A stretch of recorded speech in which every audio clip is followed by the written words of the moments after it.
आज 9 मार्च 2017 को, जबकि अब से हमें करीब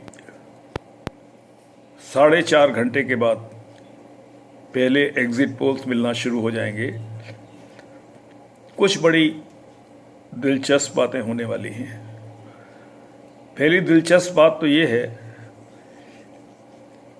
कि चारों राजनीतिक पार्टियां, Bahujan Samaj party, Congress party, Bharatiya Janata party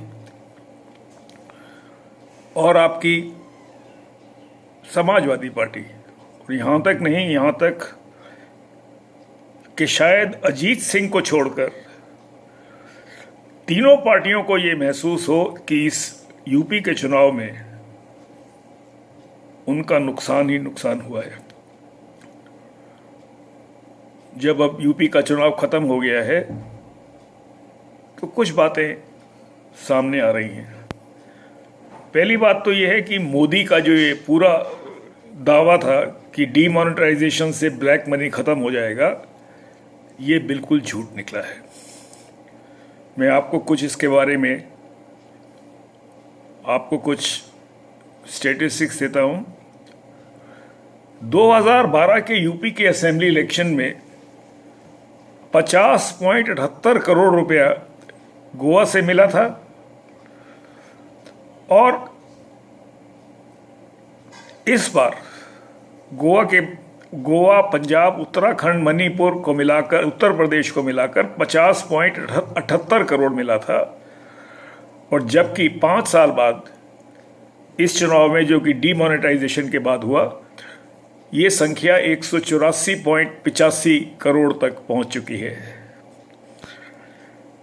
demonetisation के बाद इस इलेक्शनों में पिछले असेंबली इलेक्शन के मुकाबले 4 गुनी ज्यादा ब्लैक मनी सर्कुलेट हुई है।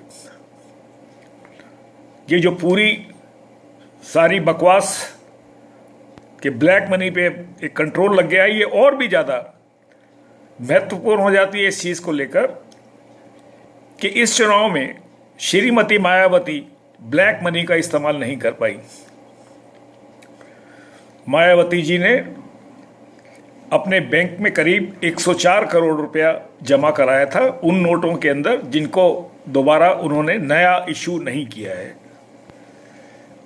कहने का मतलब यह है कि जितना पैसा इस चुनाव में खर्च हुआ है, जो कि 4 गुना है कम से कम, वो किन पॉलिटिशियंस की जेब में से आया है। साफ है, या तो ये पैसा बीजेपी की जेब से आया या कांग्रेस पार्टी की जेब से आया। मायावती का पैसे पे तो पहले ही बैंकों ने कब्जा कर लिया था। हमको ये भी मान के चलना पड़ेगा कि बीजेपी और कांग्रेस के बीच में शायद बीजेपी ने ज्यादा खर्चा होगा जो कांग्रेस के मुकाबले। इसके बाद आ जाते हैं दूसरे मुद्दे के ऊपर कि आखिर इस इतना लंबे चलने वाले चुनाव का यूपी में आखिर किसको फायदा हुआ है। एक बात मैं आज बता सकता हूं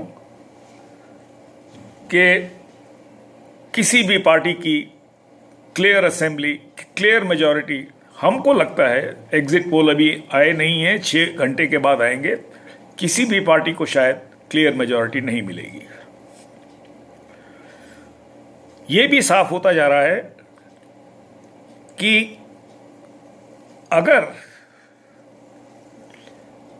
किसी को मेजॉरिटी मिलने का चांस है तो हमारे हिसाब से शायद मायावती का ज्यादा चांस है बनिस्बत बीजेपी के। जो नई स्कीम, जो नई रिपोर्ट्स आ रही हैं, पहले नंबर के ऊपर या तो मायावती हैं, बीजेपी का होने का भी चांस हो सकता है, लेकिन बीजेपी का दूसरे नंबर पर चांस है और समाजवादी पार्टी का नंबर 3 पर चांस है। और अब यह लग रहा है कि शायद समाजवादी पार्टी ने बहुत ज़्यादा पैसा खर्चा हो, लेकिन जो भी ओपिनियन हमारे पोल्स हुए हैं उसके हिसाब से उसका फायदा कहीं भी समाजवादी पार्टी या कांग्रेस पार्टी को मिलता हुआ नहीं लग रहा है। आज रात जैसे जैसे करीब 7-8 बजे के करीब जब एग्जिट पोल्स के रिजल्ट्स आने शुरू होंगे तो हमको लगता है कि शायद कांग्रेस का भविष्य इतना साफ नजर ना आए। उत्तराखंड को छोड़कर कोई भी ऐसी स्टेट नहीं है, हो सकता है गोवा भी है, जहां पर कांग्रेस को कुछ ज्यादा करने का मौका मिले।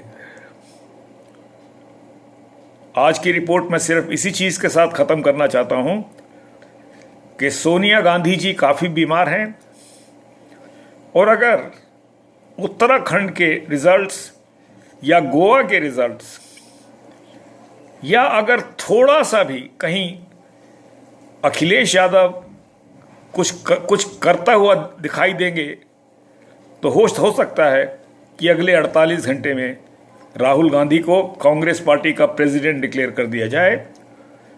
सोनिया गांधी जी की हम चाहते हैं कि वो जल्दी से जल्दी अपनी सेहत को रिकवर करें। ऐसा नहीं लग रहा है। उस स्थिति के अंदर पूरी कांग्रेस पार्टी राहुल गांधी जी को अपना प्रेसिडेंट मानने के लिए तैयार हो जाए और हम हिंदुस्तान के एक नए दौर में से गुजर रहे हैं।